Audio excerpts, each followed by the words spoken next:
Friction is an electromagnetic force. एक बात और लिख लेते हैं इसके बारे में, it is a non conservative force. अब आप सोच रहे होंगे सर नॉन कंजर्वेटिव क्या होता है? तो देखिए, नॉन कंजर्वेटिव समझने के लिए हमें वर्क एनर्जी पावर चैप्टर में जाना होगा, और वर्क एनर्जी पावर चैप्टर बाद में आएगा। तो अभी just for a matter of fact इसे लिख लीजिए।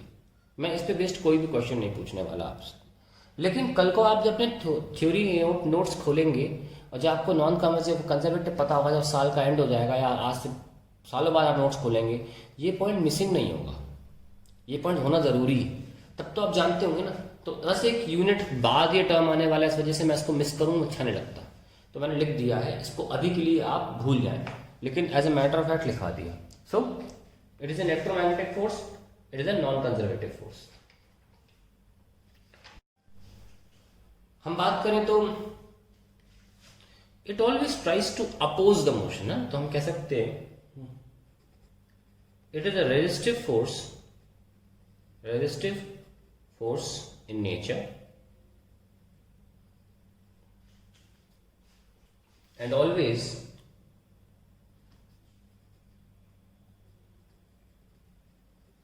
acts between the surfaces in contact।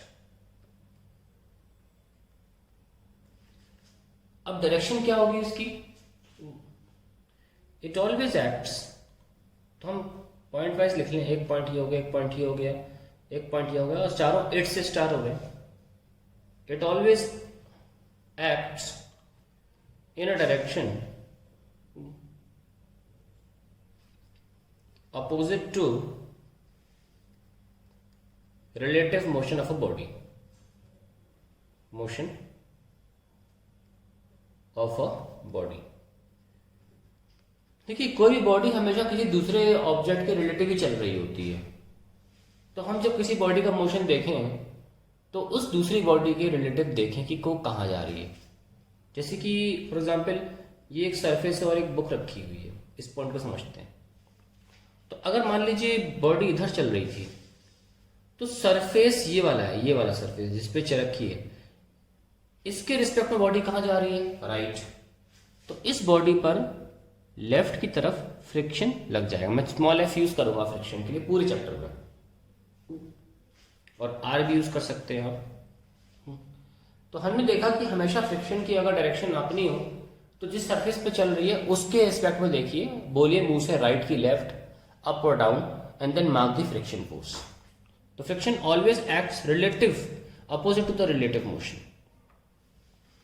हम कह सकते हैं इसका relative motion राइट साइड हो रहा है with respect to the ground, so we marked it that way।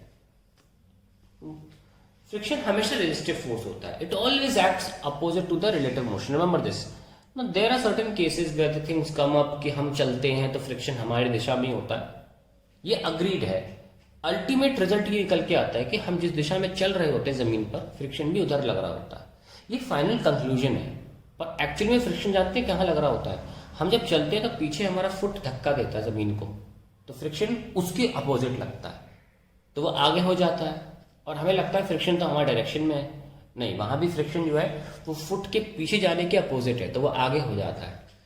तो always remember, friction always acts opposite to the relative motion ना। हम कुछ बातें लिखेंगे फ्रिक्शन के बारे में। पहली, the friction acts when tendency of motion is there, tendency of motion is there, and this tendency comes only when a force is applied। यानी कि इसको भी समझ लेते हैं, जब तक फोर्स अप्लाई नहीं करोगे फ्रिक्शन एक्ट नहीं करेगा। Remember this. अगर मान लीजिए हमारी एक बॉडी रखी हुई है ऐसे आइसोलेटेड, अकेली, और इस पर कोई भी फोर्स एक्ट नहीं कर रहा है, तो इसके और सरफेस के बीच में जो फ्रिक्शन है वो भी जीरो है। मैं समझाऊंगा इसको थोड़ी देर में। जब तक कि बाहरी बल नहीं लगेगा फ्रिक्शन जीरो रहेगा। यही पॉइंट ये समझा रहा है। और जैसे ही बाहरी बल आ जाएगा, फिर चाहे बॉडी मूव करे चाहे ना करे, फ्रिक्शन लगना चालू हो जाएगा। और जब बॉडी मूव नहीं कर रही है तो जो फ्रिक्शन लग रहा होता है वो अप्लाइड फोर्स के बराबर ही होता है और बढ़ता रहता है वो, पर उसकी एक लिमिट है, उसके बाद वो नहीं बढ़ता, फिर वो फिक्स हो जाता है। ये सब बातें हम आगे के 4 पॉइंट में बताने वाले हैं।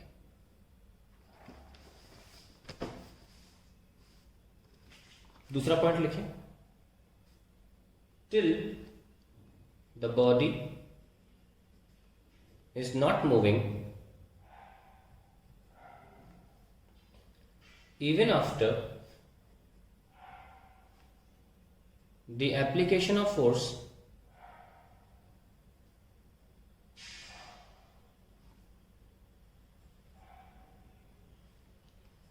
the friction acting between the surfaces in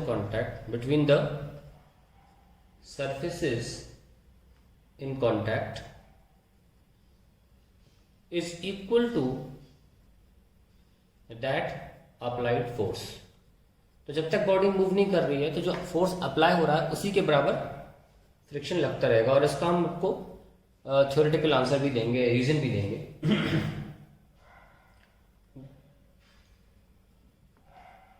the friction acting between the surfaces in contact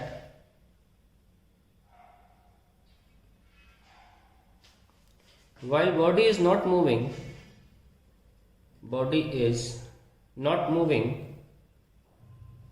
is called static friction,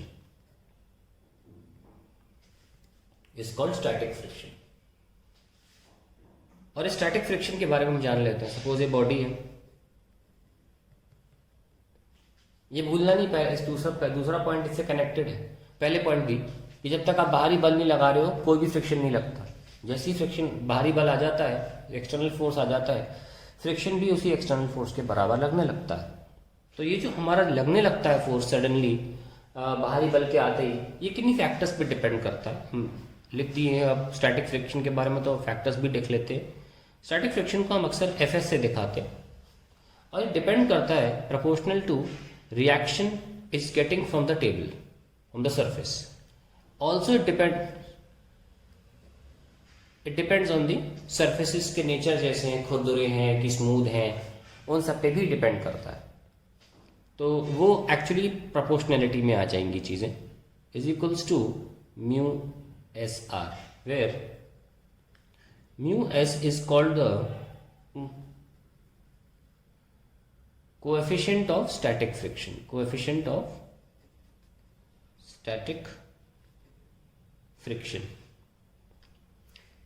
ठीक है। It is called the coefficient of static friction. तो अगर किसी को कोएफिशिएंट ऑफ स्टैटिक फ्रिक्शन निकालना हो तो वो इस तरीके से निकाल सकता है, एफ एस बाय आर। और अब लैब में जब हम प्रैक्टिकल करते हैं ना तो हम म्यू को ऐसे ही निकालते हैं। एक टेबल बनती है, एक जगह आर नॉर्मल रिएक्शन लिखा रहता है और एक जगह एफ एस की कैलकुलेशन निकाली जाती है। तो फ्रिक्शन कैसे कैलकुलेट होता है, for that you have to go to the lab, but I will somehow in coming lectures हम बताने की कोशिश करेंगे लैब में एक्चुअली क्या किया जाता है कि फ्रिक्शन निकाला जा सके। बहुत ईजी एक्सपेरिमेंट है, 9th में भी कराया जाता है एक्सपेरिमेंट। बहुत लोग शायद भूल गए होंगे तो विल कम टू इट थोड़ी देर बाद। तो स्टैटिक फ्रिक्शन निकालने का कोएफिशिएंट ऑफ स्टैटिक फ्रिक्शन ऐसे निकाला जाता है। अब ये किन फैक्टर्स पर डिपेंड करता है देख लेते हैं। Mu S, coefficient of static friction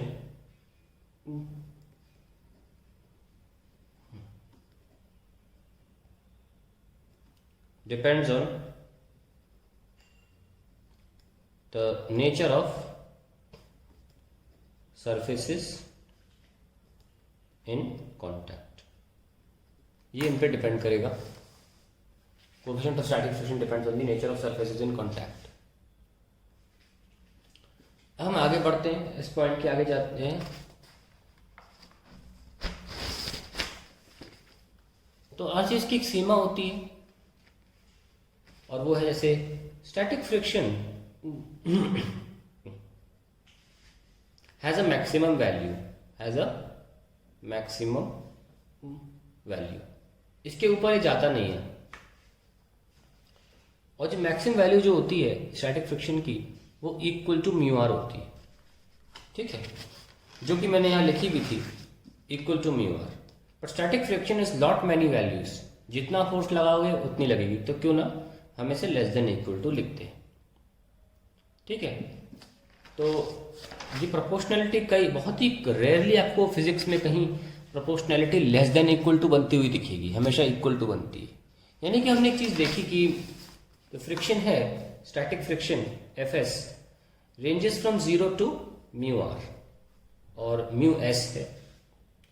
तो अगर हम ये देखें कि यहाँ से लेकर यहाँ तक के बीच में फिर ये किसके बराबर होता है, where between 0 and mu R F S is equals to applied force, ठीक है ना। एक और चीज हम जान लेते हैं स्टैटिक फ्रिक्शन के बारे में। हमने कितने पॉइंट लिखे हैं, अभी 3 पॉइंट लिखे हैं और फिर हम म्यू एस में चले गए। चौथा पॉइंट लिख लेते हैं, static friction is independent of area of surfaces in contact, independent of area of surfaces in contact. अब आगे बढ़ाते हैं हम, थोड़ा सा आपके सामने एक एक्सपेरिमेंट लेकर आएंगे जिससे हम बताएंगे आपको कि कैसे स्टैटिक फ्रिक्शन लैब में निकाला जा सकता है। देखिए, द मैक्सिमम वैल्यू जो यहाँ लिखी है वो एक्चुअली में एलएस होती है, लिमिटिंग स्टैटिक बोलते हैं उसको। ये आप चाहे तो उसे एफ एस मैक्स भी लिख सकते हैं, that is maximum value of static friction. यहाँ मैं अंग्रेजी में लिख रहा हूँ, the maximum value of static friction is called limiting static, limiting static friction।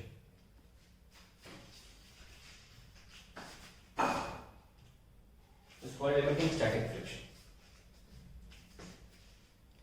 and is equal to mu R. कुछ लोगों की म्यू एन लिखने की भी हैबिट होती है, आप म्यू एन लिख लो, कोई इशू नहीं ना। तो जब बराबरी है तो अब देखो मैं एक्सपेरिमेंट कैसे कर रहा हूँ, लैब में कैसे एक्सपेरिमेंट होता है। यहाँ मान लो एक पुली हो गया, आपको एक सिस्टम दिया जाएगा जिसमें पुली लगी होगी और उसमें हमने एक पैन रख दिया, यहाँ पे हम वेट्स रख सकते हैं, वेट्स। और यहाँ पे क्या किया, जो सरफेस हमें जिस पे निकालना है फ्रिक्शन, उस पे हमने ब्लॉक रख देते हैं, ठीक है। अब हमको पता है कि इस ब्लॉक का मास कितना है, ये पता रहता है हमें, तो हम बहुत आसानी से रिएक्शन भी निकाल सकते हैं जो mg के बराबर होती है। पहले हमने करके दिखाया था आपको, ये mg है, तो ये r है, और ये रिएक्ट मतलब mg और r एक दूसरे के एक्शन रिएक्शन नहीं, ये भी बताया था मैंने आपको, पर दोनों एक दूसरे को बैलेंस कर लेते हैं। तो हम क्या करते हैं, हम इस पे अगर कोई भी वेट नहीं रखेंगे तो ये मूव नहीं करेगा। तो अभी एट प्रेजेंट इस पे फ्रिक्शन कितना है, 0। तो जब हमने यहां पर कोई वेट नहीं रखा 0, तो फ्रिक्शन भी 0। यहां मान लीजिए वेट रखना चालू हुआ W1, तो फ्रिक्शन की value F1 exactly equal to W1I। ध्यान रखना वेट है, ये मास नहीं है, मतलब हम रख तो मास रहे हैं पर हम मल्टीप्लाई बाय जी कर रहे हैं दिमाग में, क्योंकि फोर्स न्यूटन में होता है केजी में नहीं, तो हमें जी से मल्टीप्लाई करते रहना पड़ेगा। W2 F2, बॉडी मूव नहीं कर रही है, ठीक है ना। और मान लीजिए W3 करते ही बॉडी मूव कर जाए, जस्ट मूव, जैसे जस्ट मूव करे, इसका मतलब क्या हुआ, वो जो फ्रिक्शन अभी तक बॉडी को रोक पा रहा था अब नहीं रोक पाया, इसका मतलब वो अपनी मैक्सिमम वैल्यू पर पहुंच चुका है। तो आप कह सकते हैं सर मूव तो कर गया, तो हम उसको स्टैटिक फ्रिक्शन कैसे ले लें। देखिए, बॉडी कब मूव करने वाली है आपको नहीं पता, तो इसलिए जब वो जस्ट मूव करे हम मान लेंगे कि वही मैक्सिमम वेट जो W3 वैल्यू वही मैक्सिमम फ्रिक्शन है। तो W3 की जो वैल्यू है वो हमें मैक्सिमम फ्रिक्शन देगी, यानी कि लिमिटिंग स्टैटिक देगी।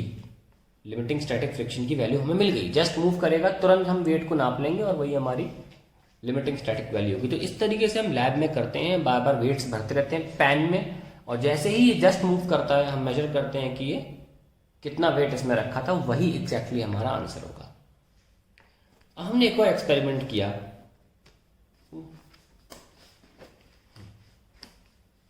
एक एक्सपेरिमेंट और किया हमने, और वो था कि हमने एक टेबल पर उस ब्लॉक के ऊपर एक ब्लॉक और रख दिया। चलो उसी के साइज का रख लेते हैं, कलर कर लेते ताकि कन्फ्यूजन ना हो, बन गया अननेसेसरली। और हमने फिर अब इनको पुली से लगा के फिर से पैन में वेट्स रखने चालू किए। हमें एक पर्टिकुलर वैल्यू आ गई से F6 इक्वल टू W6 मान लो छठे वेट पर, मान लो दोनों के हमने वजन सेम रखे थे, इसका भी मास m ले लिया, इसका भी सेम मास ले लिया, तो फाइनली W6 वेट पे हमें जाके वैल्यू जो मिली वो लिमिटिंग स्टैटिक वैल्यू थी फॉर दीज टू ब्लॉक्स। तो हमने एक एक्सपेरिमेंट से जान लिया कि भैया mg बढ़ेगा यानी कि r वैल्यू बढ़ेगी तो फ्रिक्शन भी बढ़ेगा। ऐसे हमें क्लियर हो गया कि फ्रिक्शन नॉर्मल रिएक्शन पे डायरेक्टली प्रोपोर्शनल है।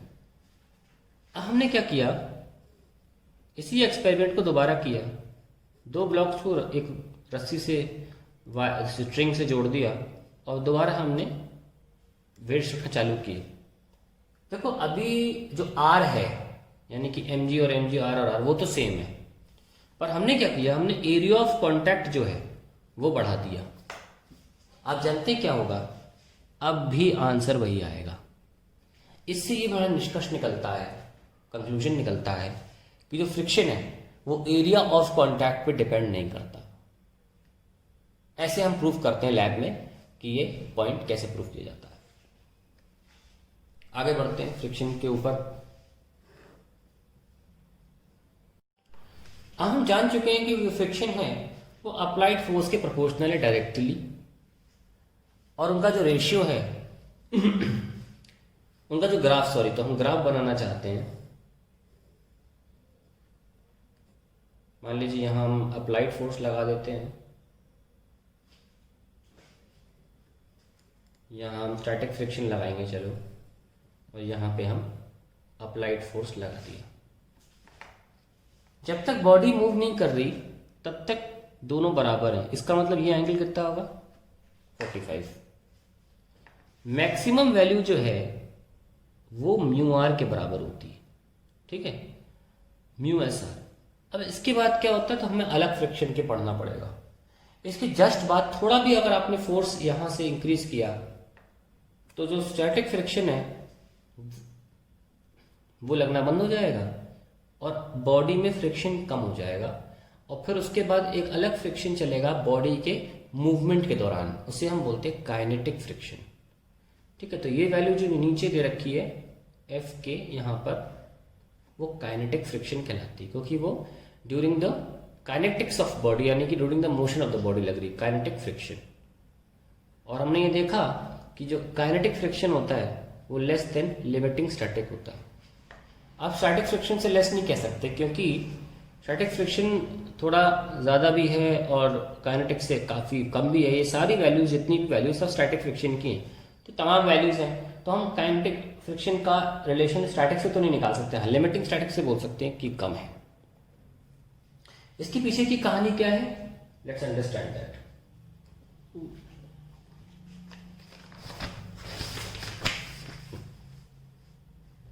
देखिए, टू रफ सरफेसेस लेते हैं, अगर सपोज ये दो रफ सरफेस हैं, आपको नहीं दिखेंगे रफ है, पर अगर आप अंडर अ माइक्रोस्कोप देखोगे, मान लो माइक्रोस्कोप में मैग्नीफाइड दिखेंगे, तो ये आपको ऐसे ऐसे दिखेंगे, एक दूसरे से इंटरलॉक्ड। तो ये क्या दिखा रहा हूं मैं, इंटरलॉकिंग दिखा रहा हूं।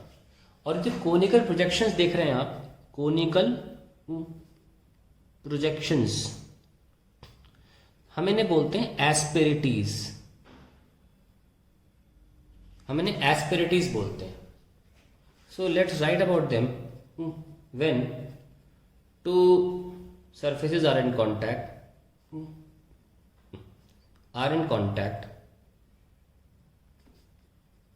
their asperities are interlocked.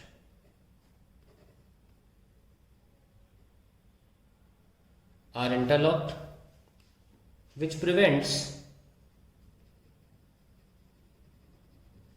their relative motion. मतलब एक दूसरे के रिस्पेक्ट में मोशन नहीं हो पाता on application of force.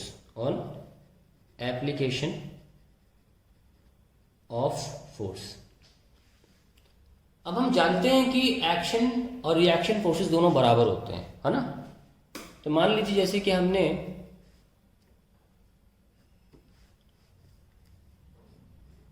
थोड़ा बड़ा बना के दिखाता हूं, कैसे बनाया, ये है वो बॉडी, ऊपर वाली बना रहा हूं और नीचे वाली ये। मान लीजिए हमने इस पे फोर्स लगाया,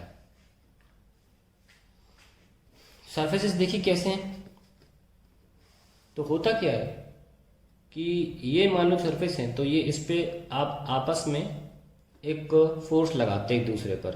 ये इस पे लगाता है, मान लीजिए नॉर्मल फोर्स N1, और ये इस पे लगाता है, बराबर एक्शन रिएक्शन। अब इन फोर्सेस के दो कंपोनेंट होते हैं।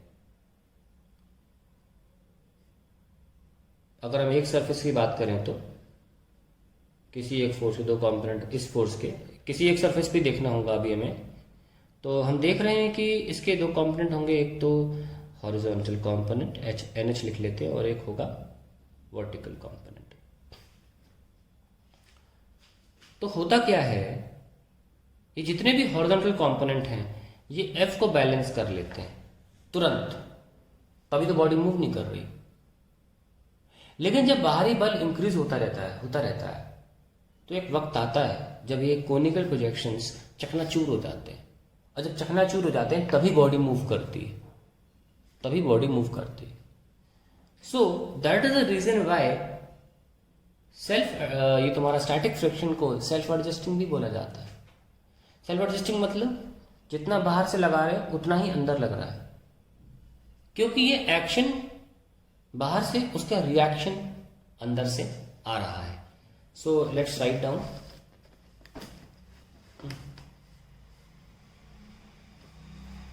When an external force is applied,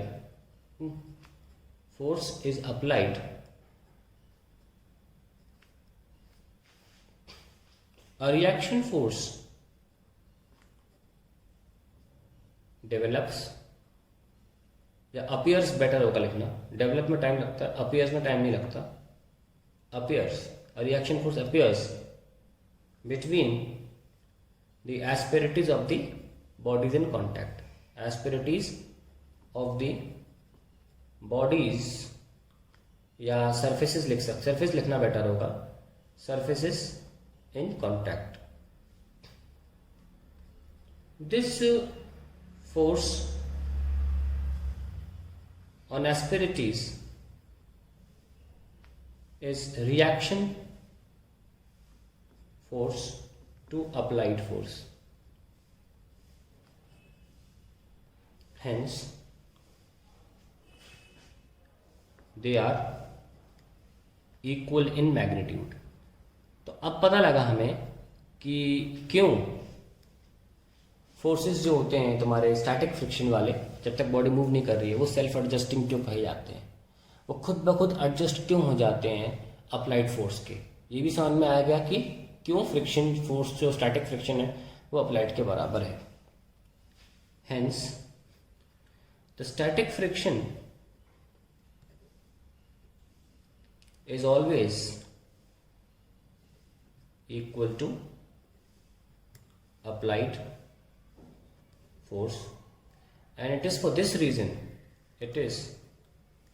reason they are called self adjusting in nature. जितना लगाओगे उतना लग जाएगा, self adjusting in nature, बहुत इंपॉर्टेंट ये मैंने पैराग्राफ लिखा है, क्योंकि ये पूछा जा सकता है पेपर में कि why static friction called self adjusting in nature, it is self adjusting in nature. Now let me give you an example.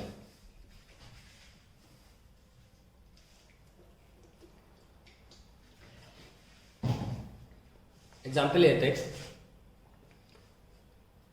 Suppose ये हमारा सरफेस है और मैंने इस पे 10 न्यूटन का फोर्स लगा दिया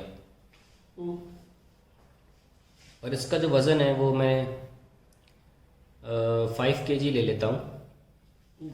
ठीक है. और इसका जो म्यू है वो मैं ले लेता हूँ 0.1 वैल्यू ले लेता हूँ. म्यू की वैल्यू, स्टैटिक फ्रिक्शन की वैल्यू, स्टैटिक कोएफिशिएंट की वैल्यू 0.1 ले लेता हूँ मैं. मैंने 10 न्यूटन का फोर्स लगाया. ठीक है. एक सेकेंड में थोड़ा क्वेश्चन को ठीक से बना लूं. 0.3 ले लेता हूँ. ठीक है. हाँ अब ठीक है. तो मैंने 10 न्यूटन का फोर्स लगाया 5 किलो के ब्लॉक पे. सरफेस और इनके बीच में म्यू एस 0.3 है. मेरा क्वेश्चन है फाइंड द स्टैटिक फ्रिक्शन, क्योंकि static friction acting on the surfaces in contact. ये मेरा क्वेश्चन है. अब आप लोग पॉज करके सॉल्व करिए इसको. प्लीज पॉज करके सॉल्व कर लेना. I am continuing. सबसे पहले मैं एफ अप्लाइड लिखूंगा कितना है, 10 न्यूटन. उसके बाद मैं लिखूंगा मैक्सिमम वैल्यू स्टैटिक फ्रिक्शन की. सबसे पहले मैं मैक्सिमम निकालूंगा, दैट इज म्यू आर. कितना है 0.3 और आर एम जी के बराबर होता है ऑन अ प्लेन सरफेस. 5 × 10 कितना आया 15 न्यूटन. अगर आपने पॉज करके सॉल्व किया है तो बहुत बच्चों ने 15 न्यूटन आंसर निकाल लिया होगा, जो कि गलत है. जब भी आपका एफ एस मैक्स या लिमिटिंग स्टैटिक अप्लाइड से ज्यादा आ जाए, आपका आंसर गलत है. आपका आंसर क्या होना चाहिए था, फ्रिक्शन फोर्स अप्लाइड के ही बराबर, यानी कि 10 न्यूटन. यही तो तब समझा रहा हूं. सेल्फ एडजस्टिंग जितना लगाओगे उतना लगेगा. कब तक होगा ऐसा, जब तक कि आपका अप्लाइड फोर्स स्टैटिक के बराबर, लिमिटिंग स्टैटिक के बराबर ना हो जाए. यानी कि ये ग्राफ जो पढ़ाए थे फ्रिक्शन का वर्सेस अप्लाइड फोर्स का, ये क्यों पढ़ाया था, जब तक कि अप्लाइड फोर्स और एफ एस म्यू आर के बराबर ना हो जाए तब तक आपका फोर्स फ्रिक्शन का अप्लाइड के बराबर होगा. अप्लाइड 10 था तो फ्रिक्शन भी 10, अप्लाइड 11 तो फ्रिक्शन भी 11, 12 फ्रिक्शन भी 12, अप्लाइड 15 फ्रिक्शन भी 15. लेकिन जैसे ही आपका अप्लाइड 16 हुआ, फ्रिक्शन हो सकता है 14 हो जाए, क्योंकि काइनेटिक है. वो हम निकाल नहीं सकते जब तक कि हमें कोई काइनेटिक कोएफिशिएंट ऑफ फ्रिक्शन की वैल्यू नहीं देगा. वो अलग होती है, वो अलग होती है. वो तो एस्पिरिटीज टूट गए ना, कोने के प्रोजेक्शन तो टूट गए, तो अब उसकी वैल्यू कम हो जाएगी. तो म्यू के मिलेगा तो हम कर पाएंगे. कई सवालों में अक्सर कहा जाता है for the sake of simplicity to take mu S and mu के बराबर. ठीक है. So that is a point about kinetic friction. I hope ये जो मैंने अभी सवाल किया है काफी चीजें क्लियर कर दिया होगा.